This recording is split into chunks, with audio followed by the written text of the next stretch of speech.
Let's take a closer look at the latest Galaxy devices. Here's the all-new Galaxy S21 Ultra. Let's turn it on.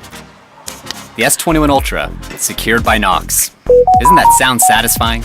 It's a large screen device, but it's easy to hold in one hand. This one is Phantom Black. It has this very unique haze glass finish. It's kind of hard to describe with a single word, but one thing's certain. It's really premium to the touch. The contour cut camera housing wraps around the side to become one with the frame. You won't find this on any other device.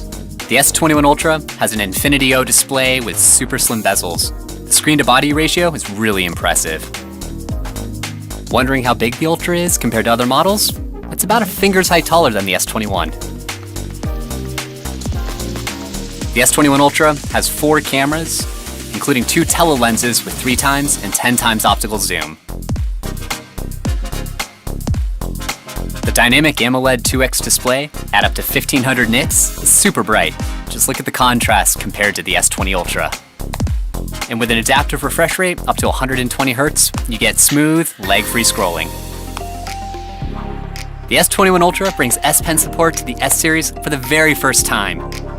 There's the standard S Pen and the S Pen Pro, and a variety of other cool collaboration designs. If you're an S Pen fan, you're gonna love this. The S21 Ultra also comes in Phantom Silver. And then there are 3 custom color models that come with a specially designed camera housing.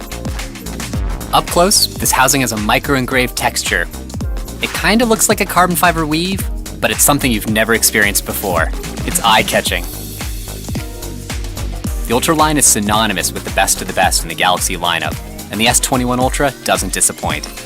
This was a first up-close look at the Galaxy S21 Ultra.